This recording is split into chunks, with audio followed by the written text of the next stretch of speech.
Fala aí, pessoal, tudo bem? Hoje eu queria propor um vídeo um pouco diferente, queria fazer uma discussão, o foco vai ser o Palmeiras, né, nesse vídeo, para falar um pouco sobre a temporada do clube e possíveis reformulações no elenco. Na verdade não são possíveis, já estão acontecendo, né? Até o momento já foram anunciadas as saídas do Jailson, do Felipe Melo e do Danilo Barbosa, que estava emprestado e acabou não tendo a opção de compra realizada. O Palmeiras teve que pagar 6,5 milhões por ele de euros, uma quantidade bem alta para um jogador reserva, não compensou para o clube.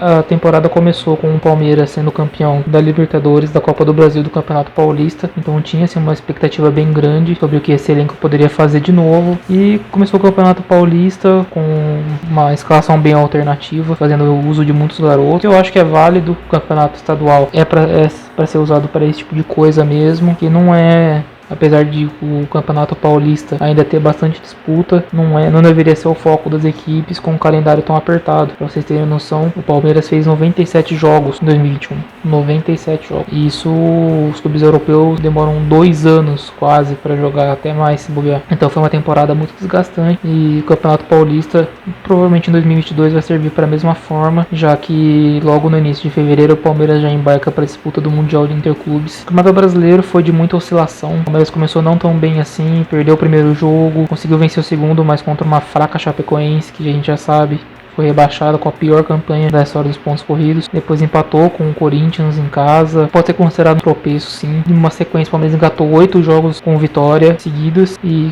começou e continuou essa oscilação, enquanto nas Copas foi eliminado na Copa do Brasil precocemente na terceira fase pro CRB, apesar de eu acreditar que não tenha sido visto tão mal assim dentro do clube, porque querendo ou não deu uma desinchada no calendário, era uma competição a menos. O Palmeiras já é o terceiro maior vencedor da competição, era o atual campeão, então eu acredito que não foi uma questão de problema dentro do clube. Na Libertadores fez uma campanha praticamente impecável na fase de grupos, só perdeu um jogo com muitas mexidas pro defensa em casa. Fazia muito tempo que o Palmeiras não tomava 4 gols e acabou perdendo essa partida, mas conseguiu classificar em primeiro com certa folga e caminhou tranquilo para a fase de oitavas de final. Daí para frente não sei o que aconteceu, venceu a Católica os 2 jogos, o segundo jogo foi um amasso. O Palmeiras poderia ter aplicado uma goleada histórica, um goleiro, se não me engano, Pérez da Católica estava uma noite inspiradíssima. Depois o Palmeiras passou por São Paulo, Atlético Mineiro, até bater o Flamengo na final da Libertadores, que inclusive tem vídeo no canal se quiserem dar uma olhada, é uma análise para entender um pouco como o Palmeiras fez para ganhar do Flamengo. E falando um pouco dos jogadores, começar pelos jogadores que saíram. Jailson é um jogador, já estava no Palmeiras desde 2014, um jogador consagrado, chegou a princípio para substituir o Praz,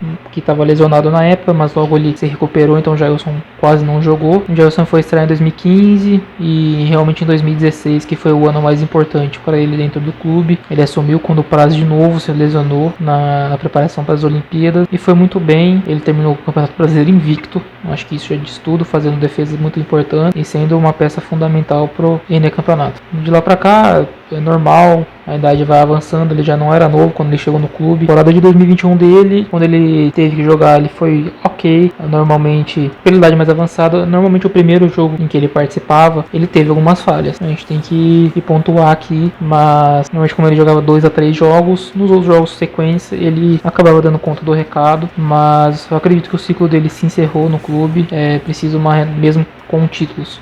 Às vezes é necessária uma reformulação e o que o Palmeiras tem que fazer, o Jailson, é agradecer muito, principalmente pelo campeonato. Ele foi muito importante e por ter sempre honrado a camisa, sempre ter trabalhado muito. Sobre o Felipe Melo, eu desde que ele chegou sou da opinião de que foi uma contratação errada por parte do clube. É um jogador que já não era novo, chegou no Palmeiras com quase 35 anos. Um jogador muito caro e que era dispensável. Acredito, ele complicou a gente em muitas situações.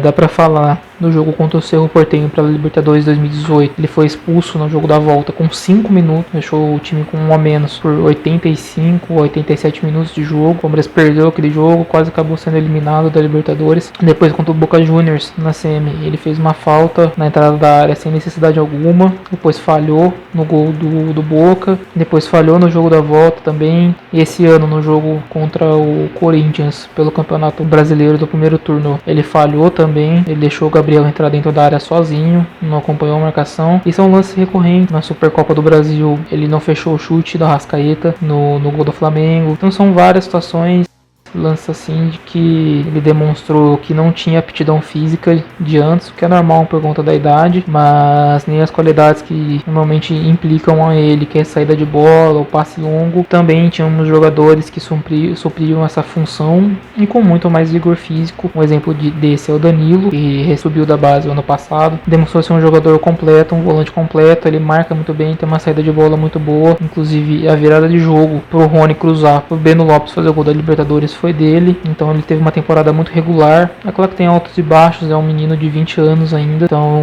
é normal ele oscilar, mas a temporada dele em geral foi muito boa para excelente. Então, voltando a falar do Felipe Melo, muita gente considera ele ídolo, eu não considero. Acho que a galeria de ídolos do Palmeiras é muito mais qualificada do que Felipe Melo, uma galeria de ídolos que tem César Sampaio. Felipe Melo, na minha opinião, não tem espaço. E lembrando, deixar bem claro, isso não tem nada a ver com viés político, não tem nada a ver com ideologia. Estou falando sobre exclusivamente dentro de campo, tá? Dentro de campo, dentro dessas coisas que eu posicionei aqui para vocês. Acredito que ele não seja ídolo, ele não foi diretamente importante em nenhum dos títulos que conquistou com a nossa camisa. Inclusive, nossos melhores jogos são com ele sendo reserva, e a torcida idolatra ele porque ele é político, faz discursos que agradam a torcida, berra com o jogador depois de acertar um carrinho, que é muito raro ele acertar, mas quando ele acerta ele vai lá berrar na cara do jogador adversário, e a torcida gosta disso, acha que ele é raçudo por causa disso. Fazer o que, né? Cada um tem sua opinião. Acabou o ciclo dele também, um jogador de 38 anos, não tem nem perto do vigor físico necessário para o futebol moderno. Quando tentava passes longo ele praticamente errava todos. Então acredito que os 800 mil que ele recebia por mês, o Palmeiras vai conseguir reinvestir em jogadores mais qualificados para a posição, e talvez abrir espaço aos moleques da base estão pedindo passagem, Pedro Bicalho, Fabinho, tem até o Ramon César, que também é um pouco mais novo, mas que também pode começar a ser experimentado no profissional. Então Gabriel Furtado voltando de empréstimo. Se o Palmeiras quiser trazer um outro jogador, seja um jogador, o Palmeiras vai conseguir trazer por conta dessa diminuição da folha salarial. Quanto a emprestados, acredito que o Lucas Lima vai ficar no Fortaleza. A diretoria de lá parece que gostou do futebol dele, então a tendência é que ele fique em Fortaleza mesmo para a próxima temporada. Também dá um alívio salarial na folha do Palmeiras. Sobre especulações, muita gente tem sido ventilada no clube nos últimos dias, nomes como Marcelo, Felipe Coutinho, o Elkeson, Ricardo Goulart está sendo especulado já faz algum tempo, Marcelo Lomba. Desses eu acredito, os únicos possíveis possam virar realidade são Goulart e talvez o Elkeson. Os outros é por ilusão. Posso estar errado, mas eu acredito que o Marcelo não volta para o Brasil tão recente, nem o Felipe Coutinho. Coutinho vive sendo especulado para voltar para o Liverpool, ou jogar no Arsenal, ou em vários outros clubes da Premier League, então acredito que ele não vai voltar para o Brasil no momento. O Marcelo Lomba, não quero acreditar que o Palmeiras ache ele uma boa opção, um goleiro já de 34 anos, já não é mais tão novo, tem a mesma idade do Everton, para chegar para ser reserva, um goleiro que não vem em bom momento, a torcida do Inter não gosta dele, inclusive está agradecendo que ele vá sair. Então, se fosse para investir em um goleiro que não fosse para ser reserva imediata do Everton, tentaria investir um talento um pouco mais novo, o Breno do Grêmio, o Gabriel Brando também do Grêmio, o Daniel também do Inter. Se quiser um pouco mais velho, tem o Tadeu do Goiás, o John ou o João Paulo do Santos, são boas opções também. Então, acredito que seja um erro trazer o Marcelo Lomba. Também achei um Everton, quando o Everton foi contratado, também achei um erro. A história mostrou que eu estava errado. Ainda bem, né? Temos o melhor goleiro da América, que sai o top 10 mundial defendendo a nossa camisa, que é uma coisa muito boa. Sobre outras contratações, as últimas notícias indicam, parece que o Palmeiras fechou com o lateral direito Giovanni Gonzalez do Penharol, é um lateral direito que já tem 27 anos, acredito que chegaria para ser titular. O Marcos Rocha iria para o banco, o Mike, apesar da ótima final de Libertadores que fez, também acredito que o ciclo já se encerrou aqui com a nossa camisa, e o Garcia provavelmente vai ser o terceiro lateral durante a temporada. O Gabriel Menino deve voltar a ser meio campista, que é a função principal dele. Uma outra especulação bem forte é o Augustin Álvares, também do Penharol, um centroavante de 20 anos, muito bom de bola, está sendo especulado em vários clubes da Europa. Acredito que dá para tentar fazer um negócio igual foi feito com o Mina, trazer ele agora e dar prioridade para o clube europeu para qual o Palmeiras fizer negócio em uma revenda. Então é um nome muito bom para ser nosso centroavante. Aparentemente o Luiz Adriano não fica mesmo. Na verdade já faz algum tempo que parece que ele não estava muito afim de continuar vestindo a camisa do Palmeiras. Então muito obrigado pela Libertadores de 2020, mas pode ser feliz em outro clube. Algumas notícias indicam que o Palmeiras não vai renovar com o Daverson também.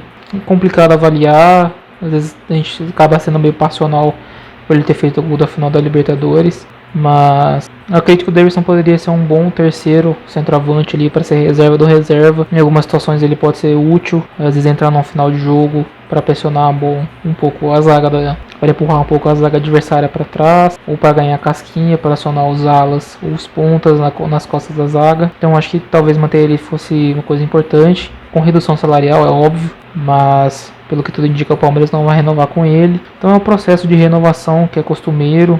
Esse elenco é praticamente o mesmo, com algumas peças de reforço desde 2017. Vamos colocar 2018, vai, que a maior parte do elenco chegou em 2018. Então é normal que você tenha uma renovação.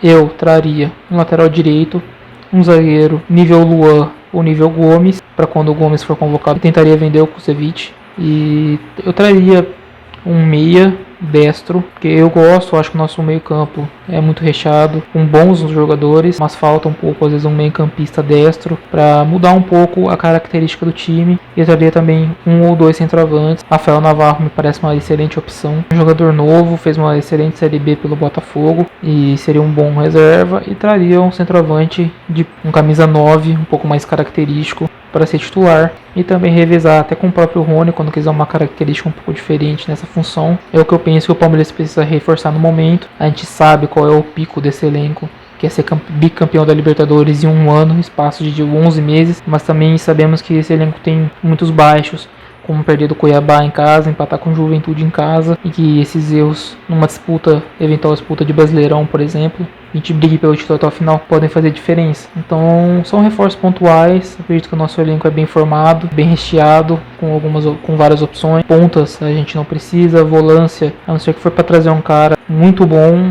também acredito que não sejam necessárias contratações. Então estaria um meia ofensivo, um meia armador, para revisar com Veiga e Scarpa, mas um meia destro, para trazer uma característica um pouco diferente. Um centroavante titular, um centroavante reserva, um lateral direito. Acho que dá para fechar muito bem o elenco, e manteria o Vinícius como o goleiro reserva imediato do Everton. Qualidade a gente sabe que ele tem. Nos últimos 2 jogos ele foi muito bem, fazendo defesas muito boas, mas se tiver oportunidade de mercado, aí vai da diretoria avaliar. Bom, eu queria trazer um pouco dessa discussão aqui para vocês. Caso você discorde da minha opinião e queira comentar, seja educado, a gente pode fazer um debate, desde que seja com educação, é claro. E até o próximo vídeo.